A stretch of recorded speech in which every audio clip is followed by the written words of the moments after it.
Hello, beautiful soul. Today I wanted to share with you how to infuse Ayurveda into your yoga practice.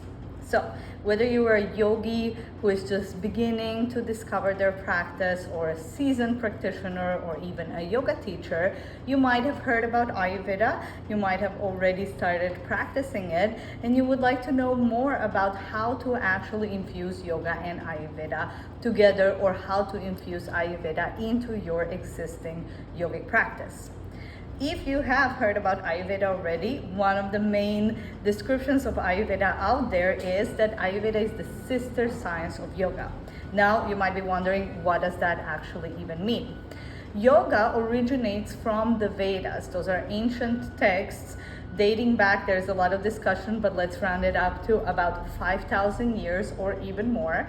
And they contain a lot of knowledge that pertains to various aspects of human existence. There's a lot of philosophy there, there's a lot of spirituality there, and the word yoga originally appears in the Rig Veda, which is also considered to be the most ancient of all the Vedas. So it has been around for at least 5,000 years. Yoga as such is actually considered to be a lifestyle, a spiritual practice of self-connecting and self-realization. So although it does contain some aspects of the yoga that we practice today, which is primarily yoga asana, that is only one side or one limb of yoga that mainly focuses on the physical practices and on the physical body. But everything that has to do with meditation, mindful living, breath work, pranayama, and so on is actually in fact all considered to be yoga as well under that one umbrella of yoga. Now, Ayurveda also comes from the same source, from the Vedas, so it also dates back to at least 5,000 years. There are a different set of scriptures that pertain to Ayurveda within the Vedic knowledge. However, they all come from the same source. They also share the same basic philosophy of life, and that philosophy is called Samkhya. Now, Ayurveda is mainly described as a holistic medicinal science. It does not have to, as a matter of fact, be considered medicinal. The word Ayur means life, and the word Veda means knowledge. So Ayurveda directly translates into the knowledge or the science of life. And as such, doesn't only focus on physical health or medicinal practices, but it actually focuses on all different areas of life. And Ayurveda says that in order to be perfectly balanced and happy, we actually have to take all of the areas of life into consideration, not just those that pertain to medicine. Now, that is very true for yoga as well. So yoga also says that we don't only look at our physical body, but our mental body, our mental health, our balance between the mental, emotional, energy, spiritual body and the physical body all comes into play when we're talking about finding our optimal well-being. And those terms, as a matter of fact, originate from Ayurveda. So if you have ever heard or as a yogi spoken about your energy body or your mental body, that those terms are actually called koshas in Ayurveda, and they're part of the Ayurvedic knowledge. The same goes for the chakras as well, or the energy centers. So as a yogi, you might have heard about the chakras, you might have heard about different yoga poses that are good for the chakras, for example. That also comes from Ayurveda as well, or Ayurveda also shares in those beliefs and those practices. So as a yogi, you might be already practicing Ayurveda without necessarily knowing it. As a matter of fact, we say that if you're practicing yoga for physical benefit, for your health, specifically pertaining to physical health, you are actually practicing Ayurveda. And in the same way, if you're practicing Ayurveda, but for your spiritual side or just the mental, emotional, the metaphysical balance, you are in fact practicing yoga. And this is why they go hand in hand. It is just that in today's times, we have specifically in the West only taken out certain practices of yoga or certain practices of Ayurveda, and the connection between the two unfortunately is being lost. but not for long, because I've been seeing Ayurveda becoming more and more popular each and every day. So you might be asking yourself, okay, I'm already maybe more familiar with Ayurveda than I know. I might be practicing or familiar with certain Ayurvedic terms already, but what does that have to do with my yogic practice?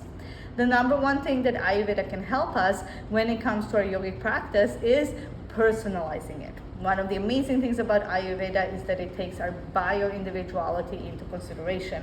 So although there is a lot of different health, holistic, wellness, yogic meditation, and so on practices that can be applied to everybody, that everybody can find some benefit in, we can actually go a little bit deeper and become a little bit more customizable, a little bit more specific, and determine what are our particular needs. And Ayurveda can really help there, because Ayurveda is founded on the principle of 3 doshas, which are oftentimes described as our body-mind composition. So if you're familiar with that, you can either go to an Ayurvedic practitioner or a doctor or a specialist, get a thorough examination, or you can take a dosha test online, and I will put the link into my Namaste Diet website's dosha test in the comments, so you can definitely get a link right there, or find the link somewhere else, or get a dosha test somewhere else from an Ayurvedic book, for example, and based on that, determine or get familiar with what is your dosha. We have 3 main doshas, Vata, Pitta, and Kapha, and they are rooted in the elements. So Vata, for example, is predominantly made of 2 elements, air and ether or space, although most often is summarized just as the airy dosha. Pitta is fire and water, but summarized as the fire dosha. And Kapha is water and earth, summarized as the more grounded, the more earthy, or the more watery dosha. So based on that, you can already take that into consideration when you are either creating your personalized home practice or determining which styles or schools of yoga would be right for you. So for example, Vata, being that it is airy, needs more grounding and more rooting. So from a yogic perspective, we would recommend Vata either doing yoga outside in nature. Of course, we usually do yoga barefoot, but maybe even connecting with the earth, doing a lot of grounding yoga poses, either sitting or laying down close to the ground, or standing, but really focusing and visualizing on the rooting and the grounding. Also, the more slow-paced yoga poses and yoga styles, including restorative yoga or yin yoga, that can help us release any tension or anxiety, which is a very common emotion when Vata is out of balance that they may suffer from. Breath work is also very beneficial, so different pranayama exercises, mainly because Vata rules the breath and the air and the movement of prana in our body. So pranayama can really help calm the nervous system, which is also ruled by Vata, and that Vata people, if they're out of balance, sometimes have issues controlling, and can help us become rooted and grounded. Pitta, as the fiery dosha, oftentimes is naturally attracted to more intense practices. They might like a good power yoga class, or Ashtanga Vinyasa class, or go into a heated yoga class, but we would actually recommend them also to tone it down a little bit and do some more cooling practices. So for Pitta, we would definitely recommend not going into a hot yoga class. As a matter of fact, theoretically speaking, the opposite of a hot yoga class would be a yin practice, which is also cooling, practicing cooling pranayama. And although they like structure, they can also infuse a little bit more flow into their life, into their mind, into their practice.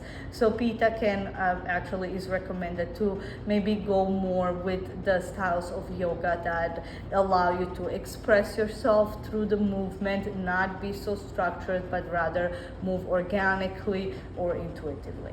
They can also benefit from some restorative classes or yoga nidra classes, because a lot of Pitta people are go-getters, they're ambitious, they're very active, and then sometimes as such carry some stress with them. So releasing letting go at least once a week, taking the time for themselves to unwind. So those types of practices and meditations are very beneficial for Pitta. Now, Kapha, as the more grounded type of a person, can actually benefit from movement. And as a matter of fact, Ayurveda recommends one of the best things that Kapha can do is have regular movement scheduled in their life, move with some intensity every single day. So we can recommend those practices that are more high intensity and heated for Kapha. As Pitta is the only dosha that has the fire element in it, Vata and Kapha are the more cooler doshas, so they can both benefit from heated yoga styles, from hot yoga, sweating, detoxing, moving, a little bit more action, and then definitely making sure that they are regular in their practice. I hope that helps. Let me know in the comments if you like this video. Please subscribe to Matea Yoga, and let me know if you want to learn more about how to infuse Ayurveda into your yogic practice. Namaste.